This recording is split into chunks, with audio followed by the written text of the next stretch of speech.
मुझे थोड़ी असहजता हुई जब हमारे हरगोविंद जी ने कहा कि हम अंग्रेजी में न्याय पाते हैं।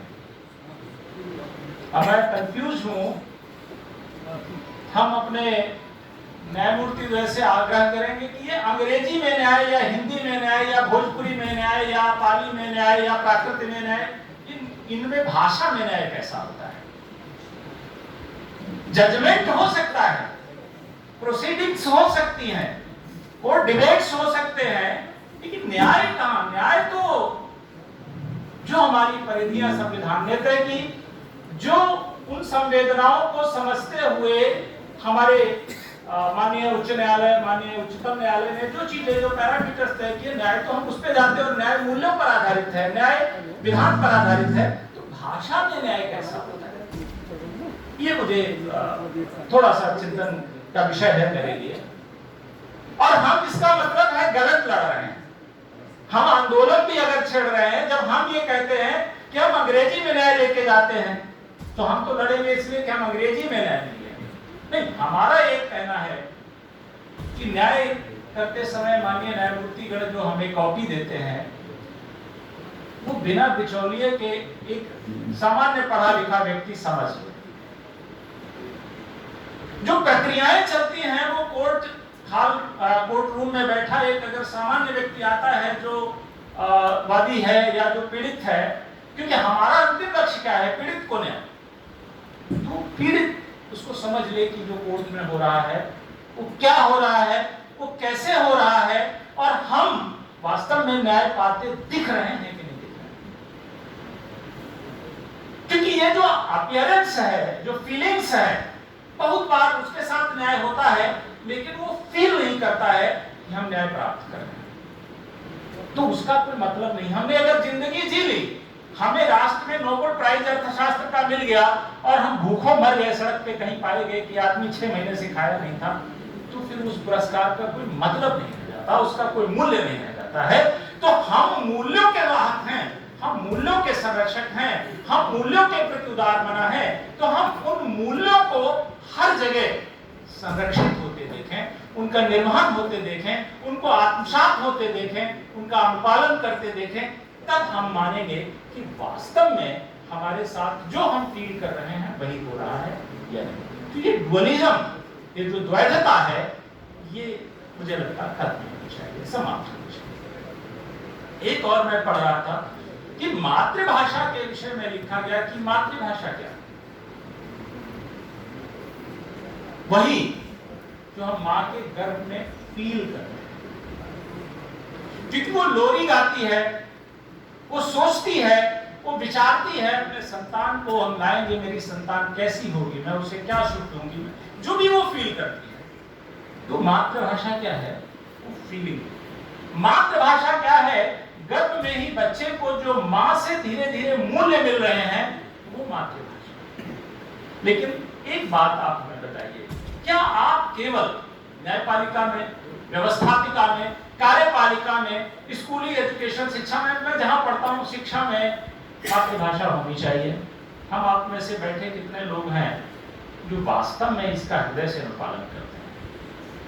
क्योंकि मैं देखता हूं, जब से मैं ये नई व्यवस्था में आया, जब से मैं सूचना सलाहकार मुख्यमंत्री जी का बना, मेरे पास बहुत सारे लोगों के फोन आए जो मातृभाषा चिल्लाते हैं कि फला अंग्रेजी स्कूल में मेरे बच्चे का एडमिशन करा दो। मैं कहता हूं देखो मेरी बस की बात है, लेकिन मैं सोचता हूं कि आप लड़ तो इसके लिए रहे हैं, कहां जो दिखता है, लेकिन कर क्या रहे हैं, तब तो आप उसका चयन करते हैं। किस लिए? क्योंकि हम बनना क्या चाहते हैं? हम एक अच्छा वकील बनना चाहते हैं, हम अच्छा इंजीनियर बनना चाहते हैं, हम अच्छा डॉक्टर बनना चाहते हैं, हम अच्छा आईएएस अधिकारी बनना चाहते हैं, हम जज बनना चाहते हैं, लेकिन क्या वास्तव में हम एक अच्छा भारतीय बनना चाहते हैं? अगर चाहते हैं तो पहले तो हमको मूल्यों को आत्मसात करना होगा, और उन मूल्यों का वाहक हमारा घर है। मैं एक जगह गया, बहुत छोटे छोटे बच्चे बैठे थे वहां संस्कृत के लिए होना, तो मैंने सोचा मैं इन बच्चों को क्या बताऊंगा। बच्चों का जो लेवल है वो मैं समझता हूँ बहुत ऊंचा है, हम लोगों का लेवल बहुत छोटा है उनको बताना। तो मैंने उनसे बच्चों से ये पूछा, बेटा जब तुम घर से निकलते हो तो माता से क्या बोलते हो, माँ से क्या बोलते हो? तो बोला मैं बाय बोलता हूँ। तो मैंने कहा इसका मतलब क्या है, फीलिंग क्या आती है? बोले सर कुछ नहीं, वो सब टीचर जी ने बताया कि बाय बोला करो। तो मैंने कहा अच्छा अगर आप माँ को प्रणाम बोलेंगे तो कैसा लगेगा? तो एक बच्ची बोली सब बहुत अच्छा लगेगा। तो मैंने कहा तो ये बोलना शुरू करो ना, आप बाय क्यों बोलते हो, हाय क्यों बोलते हो? लेकिन हम सिखाते घर में क्या है, हम जैसे जैसे धीरे धीरे बच्चा बड़ा होता है तो हम स्तर दर स्तर स्तर दर स्तर उसको अंग्रेजी भाषा सिखाते हैं, उसको जो नई संस्कृति आ रही है, क्योंकि इस नई संस्कृति में क्या, जैसे हमारे महामहिम उपराष्ट्रपति जी ने एक बार बोला कि गूगल जो है वो गुरु का स्थान नहीं ले सकता। तो मैं एक विद्यालय में था, इंजीनियरिंग कॉलेज है, मैंने उनसे पूछा कि क्या हमारे महामहिम उपराष्ट्रपति गलत कह रहे हैं कि सही? बोले सही कह रहे हैं। तुमने कहा ये तो मैं भी मानता हूं, लेकिन बच्चों ने या ये जो युवा है इसने तो गुरु को रिप्लेस कर दिया, गूगल ले लिया है इसका स्थान। तो गलत कौन है? हम गलत हैं क्योंकि हम उसे दे नहीं पाए अच्छा गुरु, या वो गलत है क्योंकि उसने एक अच्छे गुरु को अडॉप्ट नहीं किया? तो मैंने बच्चों से पूछा, बच्चे तो मौन थे, वो कुछ बोले नहीं क्योंकि गुरु लोग भी बैठे थे, पर मैंने गुरुओं से पूछा कि जब हम लोग इस विद्यालय के प्रांगण में प्रवेश करते हैं तो हमारी उन बच्चों के प्रति आत्मीयता कैसी होती है? क्या हम उन्हें एक पिता का दुलार या गाइडेंस, एक माता का प्यार, क्या हम ऐसा देते हैं कभी? क्या हम ये सोच के आते हैं कि आज मुझे कुछ ऐसा इन बच्चों को बताना है कि ये फील करें कि मैंने जीवन में कोई क्लास पढ़ा था? तो बोले नहीं। तो मैंने कहा फिर वो क्या करेगा, क्योंकि जो वो क्वेश्चन आपसे करना चाहता है वो आप अनुशासन के नाम पर उसे क्वेश्चन नहीं पूछने देते हैं, उसे देते नहीं है, तो वो चुपचाप जाता है गूगल पर वो चीज डालता है, गूगल से वो जो मांगता है गूगल दे देता है, क्योंकि गूगल रिस्ट्रिक्ट नहीं करता है। अब ये अलग बात है कि अगर आपने उसमें कोई एक टर्मिनोलॉजी, कोई एक शब्द डाल दिया तो वो क्या क्या लाएगा निकाल करके, तो वो अच्छा भी पाता है और बुरा, और बुरे के प्रति हमारा प्रथम आकर्षण। तो आप बताइए कि मातृभाषा की बात हम सब करते हैं, लेकिन घर में जब हमारा कोई मेहमान आता है तो अपने बच्चे से कदापि नहीं कहते कि वो मातृभाषा में किसी के साथ समव्यवहार करे या संवाद का आदान प्रदान करे। तो गलत कौन है? व्यवस्था की हम।